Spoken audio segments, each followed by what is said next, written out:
నమస్తే, welcome to prime 9 come to the point. ఈ రోజు మన కమ్ టు ద పాయింట్ కార్యక్రమంలో మనం మాట్లాడుకునే పాయింట్ ఏంటో తెలుసా?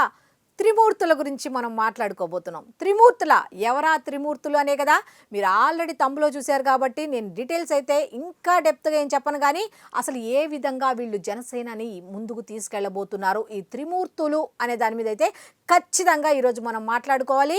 ఈ పాయింట్ కనుక మీకు నచ్చినట్టయితే ఖచ్చితంగా షేర్ చేయండి, లైక్ చేయండి, కామెంట్ చేయండి. ఎందుకంటే మంచి పని చేస్తున్న ప్రతి ఒక్కరి గురించి కూడా మనం మాట్లాడుకోవాల్సిన అవసరం ఎంతైనా ఉంది కాబట్టి మనం ఈ త్రిమూర్తుల గురించి ఈరోజు మాట్లాడేసుకుంటున్నాం.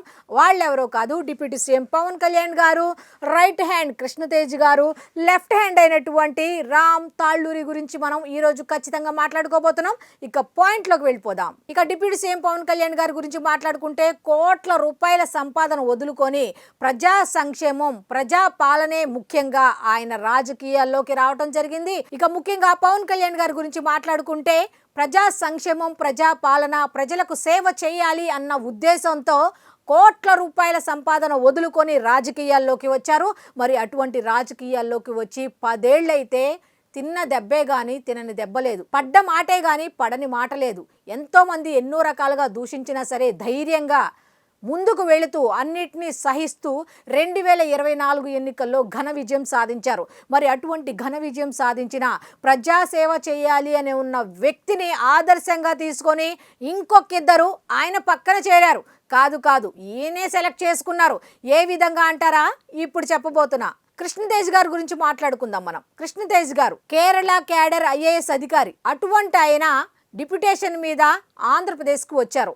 పవన్ కళ్యాణ్ గారు సేవా కార్యక్రమాలు, ప్రజా సంక్షేమం కోసం ఆయన చేస్తున్న పనులు చూసి ఆశ్చర్యం చెంది ఆయన వచ్చి ఇప్పుడు పవన్ కళ్యాణ్ గారికి రైట్ హ్యాండ్గా మారి పవన్ కళ్యాణ్ గారి ఆలోచన విధానాలను ఈ పంచాయతీరాజ్ శాఖకు సంబంధించి ఏ విధంగా ముందుకు తీసుకెళ్ళాలి అంటూ వెన్నుదన్నుగా నిలుస్తూ ప్రజా సంక్షేమం, ప్రజా పాలన, ప్రజలకు సేవ అనే దాన్ని ఏ విధంగా ముందుకు తీసుకెళ్తున్నారు అనేది ఇదిగో రకరకాల కార్యక్రమాల ద్వారా మనం చూస్తున్నాం. అయితే చాలామంది చెప్పుకుంటున్న మాట ఏంటో తెలుసా? ఎంతసేపు పవన్ కళ్యాణ్ ఆ లెవెల్లోనే ఆలోచిస్తున్నాడు, ఆ లెవెల్కి వెళ్ళిపోయాడు, సంస్థాగతంగా బలం లేదు అని చాలామంది నిందించారు, సొంత పార్టీ వాళ్ళతో పాటు బయట వాళ్ళు కూడా. మరి అటువంటి టైంలో డిప్యూటీ సీఎం పవన్ కళ్యాణ్ గారు ఎంత డెప్త్గా ఆలోచించి ఇంకో వెపన్ని దింపారు. ఆయనే లెఫ్ట్ హ్యాండ్ అన్నాను కదా, రామ్ తాళ్ళూరి అనే ఒక వెపన్ని దింపారు. ఏంటి వెపన్తో పోల్చారు అనుకుంటారా? ఎస్, రాజు ఎలా ఉంటే సైనికులు ఎలా ఉంటారు అలాగే ఉంటారు, ప్రజలు ఎలా ఉంటారు అలాగే ఉంటారు, సైన్యాధ్యక్షులు ఎలా ఉంటే సైనికులు కూడా అంతే పవర్తో ఉంటారు కదా. సేమ్ అంతే డిప్యూటీ సీఎం పవన్ కళ్యాణ్ గారి దృష్టి ఎక్కడుంటుందో ఈ రైట్ హ్యాండ్ కృష్ణతేజ్ గారి దృష్టి కూడా అటువైపే. అలాగే ఈ లెఫ్ట్ హ్యాండ్ అయినటువంటి రామ్ తాళ్ళూరి దృష్టి కూడా అటువైపే ఉంది. కాబట్టి ఇక సంస్థాగతంగా పార్టీని ఏ విధంగా డెవలప్ చేయాలి అన్న ఉద్దేశంతో డిప్యూటీ సీఎం పవన్ కళ్యాణ్ గారు ఈ రామ్ తాళ్ళూరిని ఏం చేశారంటే 2025 అక్టోబర్లో జనసేన పార్టీ ప్రధాన కార్యదర్శిగా నియమించారు. ప్రధాన కార్యదర్శి అంటే ప్రధానంగా అక్కడెక్కడో కూర్చోవడం కాదు, సంస్థాగతంగా గ్రౌండ్ లెవెల్లో వెళ్ళాలి, గ్రౌండ్ లెవెల్లో జనసేన పార్టీని అభివృద్ధి చేసుకుంటూ డెవలప్ చేసుకుంటూ రావాలి. మరి ఈయనకే ఎందుకు అప్పచెప్పారు? ఈయన స్పెషాలిటీ ఏంటో ఉండాలి కదా. మరి డిప్యూటీ సీఎం పవన్ కళ్యాణ్ గారి లెఫ్ట్ హ్యాండ్తో పోల్చాము అంటే కనీస అర్హతలు కూడా ఏమి లేకుండా ఉంటాయా అంటే కనీస అర్హతలు కాదు. అక్కడ ఉండాల్సింది పవన్ కళ్యాణ్ గారి చుట్టూ ఉండాలి అంటే వాళ్ళకి సేవా దృక్పథం మాత్రమే ఉండాలి. ఆయన డబ్బులు చూడరు, హోదా చూడరు, హుందాతనం చూడరు, సేవా కార్యక్రమాలకు ఎంత ఇంపార్టెన్స్ ఇస్తారు అనేది అబ్జర్వ్ చేసిన తర్వాత మాత్రమే వాళ్ళకి పదవులు ఇస్తారు. మరి అలాంటిది రైట్ హ్యాండ్, లెఫ్ట్ హ్యాండ్ అనే పార్ట్స్ ప్లేస్ ఇచ్చారు అంటే వాళ్ళలో ఎంత టాలెంట్ ఉంటుందో ఒకసారి ఆలోచించండి. రామ్ తాళ్ళూరి పవన్ కళ్యాణ్ గారి బెస్ట్ ఫ్రెండ్. అదొకటే అయితే సరిపోతుందా? కాదు, ఇంకా క్వాలిఫికేషన్స్ కావాలి లెఫ్ట్ హ్యాండ్ కావాలంటే. అదేమిటి అంటే ఆయన పవన్ కళ్యాణ్ గారిని ఇన్స్పిరేషన్గా తీసుకొని ఏమేమి వదిలేశారు, ఏమేమి త్యాగాలు చేశారు తెలుసా? రామ్ తాళ్ళూరి గారి ప్రత్యేకతలు ఏంటో తెలుసా? ఆయన ఒక నిర్మాత, తర్వాత IT రంగ నిపుణులు, ఈ జనసేన సోషల్ మీడియాకు సంబంధించిన విషయాలన్నీ కూడా చూసుకునేది ఆయనే. ఇంకో విషయం ఏంటంటే పార్టీ కేంద్ర కార్యాలయానికి సంబంధించిన ప్రతి విషయాన్ని కూడా చూసుకుంటూ ముందుకు వెళుతున్నది కూడా ఆయనే.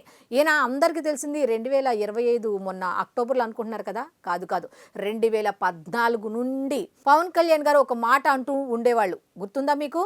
నా వెనక తెర మీదకు రాని వాళ్ళు చాలామంది ఉన్నారు, నా వెనక ఉన్నారు. వాళ్ళల్లో ఒకళ్ళు ఎవరో తెలుసా? ఈ రామ్ తాళ్ళూరి గారు. 2014 నుంచి జనసేన పార్టీకి సపోర్టుగా వెనక ఉండి నడిపిస్తున్నారు. సపోర్టుగా అదంతా అబ్జర్వ్ చేస్తున్న పవన్ కళ్యాణ్ గారు ఏం చేశారు అంటే పార్టీ ప్రధాన కార్యదర్శిగా పిలిపించారు. నేను ఎప్పుడొస్తాను, నాకు ఒక ఛాన్స్ ఇవ్వండి అంటున్నారు కదా మీరు.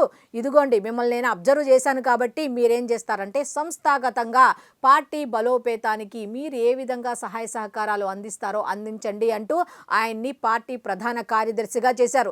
జస్ట్ 3 నెలలే ఆయన వచ్చి 3 నెలల్లో ఎలాంటి విప్లవాత్మకమైన మార్పులు తీసుకొచ్చారో తెలుసా?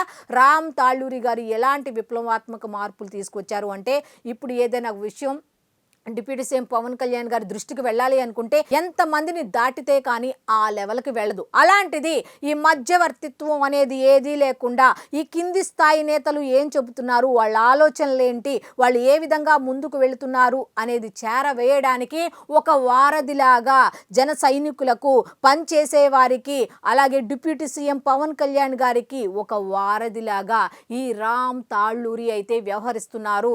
ఎందుకు అంటే ప్రతి విషయాన్ని కూడా పవన్ కళ్యాణ్ గారి దాకా వెళ్ళాలి అని కోరుకుంటారు పనిచేసే ప్రతి ఒక్కళ్ళు కూడా. మరి అటువంటి విషయాలను చేరవేయడానికి ఒక నిజాయితీ గల మనిషి కావాలి. పవన్ కళ్యాణ్ గారికి నచ్చిన, అలాగే పనిని మెచ్చిన ఒక వ్యక్తి కావాలి. కాబట్టి ఈ మధ్యవర్తిగా ఈయన్ని సెలెక్ట్ చేసుకున్నారు. ఈయన వచ్చిన తర్వాత మండల, పట్టణ, బూత్ స్థాయి కమిటీలను ఏర్పాటు చేశారు. జన సైనికులు స్వచ్ఛందంగా వచ్చి ఆ కమిటీలను నియమించుకుంటున్నారు. ఇదంతా కూడా దగ్గరుండి పర్యవేక్షిస్తున్నారు. సంస్థాగత అన్నాం కదా, సంస్థాగత అంటే కింద నుంచి గ్రౌండ్ లెవెల్ నుంచి డెవలప్ చేసుకుంటూ రావాలి. అది ఎవరు చేస్తారు అంటే మన అనుకున్న వాళ్ళు మాత్రమే చేస్తారు. మరి పవన్ కళ్యాణ్ గారు మన అనుకొని ఆయన నియమించారు కాబట్టి ఆయనే నిబద్ధతతో పనిచేస్తున్నారు. అయితే 2024 ఎన్నికల తర్వాత పార్టీలో కొన్ని విభేదాలు వచ్చాయి. మరి వాటిని సరిచేయటానికి ఒక వ్యక్తి కావాలి. మరి అటువంటి సమయంలో డిప్యూటీ సీఎం పవన్ కళ్యాణ్ గారు బాగా ఆలోచించి ఇతన్ని దింపారు. ఇతని ఆలోచన శక్తికి, ఇతనుకున్న నాలెడ్జ్కి, ఆర్గనైజేషన్ పవర్కి ఇతనైతే మనకు కరెక్ట్గా సరిపోతాడు అన్న ఉద్దేశంతో అతన్ని రంగంలోకి దింపడం జరిగింది. అయితే ఈయన మంగళగిరిలోని పార్టీ కేంద్ర కార్యాలయంలో అన్ని వ్యవహారాలు చూసుకుంటూ అధికారులకి అలాగే నేతలకి మధ్య ఉన్న దూరాన్ని తగ్గిస్తూ సమన్వయం చేసుకునేలాగా బెస్ట్ పాత్ర అయితే పోషిస్తున్నారు అనే మాటలు కూడా వినబడుతున్నాయి. ఈ సమన్వయ లోపాన్ని తగ్గించి ఒకరికొకరు సమన్వయంతో ఏ విధంగా ముందుకు వెళ్ళాలి అనే దాని మీద కూడా ఈయన దృష్టి సారించినట్టుగా తెలుస్తోంది. ఇక తెలంగాణ విషయానికి వస్తే తెలంగాణలో పార్టీ మీద మాత్రం ఖచ్చితంగా దృష్టి కేంద్రీకరించాల్సిన అవసరం ఉందని ఎంతో మంది జనసేనకు సంబంధించిన జన సైనికులు ఆలోచిస్తున్న క్రమంలో ఈయన దృష్టి కూడా తెలంగాణ వైపు పడింది. తెలంగాణలో అడుగుపెట్టారు. ఎంతమంది చేరికలు గతంలో లేదు. ఈ రామ్ తాళ్ళూరి గారు ఎప్పుడైతే పార్టీ ప్రధాన కార్యదర్శిగా బాధ్యతలు చేపట్టారో ఎన్ని చేరికలు జరుగుతున్నాయి, ఎంతమంది వచ్చి జాయిన్ అవుతున్నారు. మొన్న పంచాయతీ ఎన్నికల్లో కూడా గెలుపు అంటే ఎవరి వల్ల సాధ్యమైందంటే ఆయన వల్లే సాధ్యమైంది. కింద నుంచి నాయకుల్ని ఏ విధంగా ఒడిసి పట్టుకుంటున్నారు, వాళ్ళకి ఏ విధంగా వెన్నుదన్నుగా నిలుస్తున్నారు అనేది ఇగో ఈయన చూసి చెప్పుకోవచ్చు. నెక్స్ట్ ఇంతేకాదు, మున్సిపల్ ఎన్నికల్లో కూడా జనసేన జెండాని ఎగురవేయాలి అన్న లక్ష్యంతో వాళ్ళు ముందుకు వెళ్తున్నారు.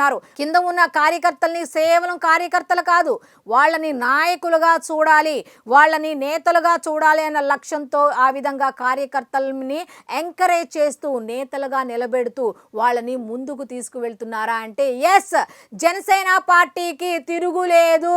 ఈ ముగ్గురు త్రిమూర్తులు ఉన్నంత కాలం తిరుగులేదు అని ఖచ్చితంగా ఈ ముగ్గురిని చూసి చెప్పొచ్చు. డిప్యూటీ సీఎం పవన్ కళ్యాణ్ గారి విజన్, కృష్ణతేజ్ గారి అడ్మినిస్ట్రేషన్ స్కిల్స్, అట్లాగే ఆర్గనైజేషన్ థాట్స్ ఉన్నాయి కదా, ఈ మూడు కలిస్తే 2029 కాదు, ఆ తర్వాత 15 ఏళ్ల వరకు కూడా తిరుగే ఉండదు. జనసేన పార్టీకి ఇటువంటి నాయకులు కదా కావాలి. సంస్థాగతంగా ఒకళ్ళు డెవలప్ చేస్తుంటే పక్కన ఉండి ఏ విధంగా సహాయ సహకారాలు అందించాలంటూ పవన్ కళ్యాణ్ గారికి వెన్నుదన్నుగా నిలుస్తున్నవారు ఇంకొకళ్ళు. ఈ విధంగా ఈ త్రిమూర్తులని మనం ఒకటే చెప్పుకోవచ్చు. ఆంధ్రప్రదేశ్ రాష్ట్రానికి ప్రత్యేకంగా త్రిమూర్తులు వచ్చారు. ఆంధ్రప్రదేశ్ డెవలప్మెంట్ జరగాలి అంటే ఈ త్రిమూర్తులు ఉంటే చాలు అన్నట్టుగా ఖచ్చితంగా జనసేన పార్టీకి ఒక స్టార్ దమ్ తీసుకురావడంలో ఈ ముగ్గురు ఉపయోగపడతారు అని చెప్పడంలో ఎటువంటి అతిశయోక్తి లేదు. సో ఇది ఈనాటి కమ్ టు ద పాయింట్ కార్యక్రమం. మళ్ళీ రేపటి కమ్ టు ద పాయింట్ కార్యక్రమంలో కలుసుకుందాం. అంతవరకు సెలవు, నమస్కారం. అయితే ఈ వీడియోపై మీ అభిప్రాయాన్ని ఖచ్చితంగా కామెంట్ రూపంలో తెలియచేయండి.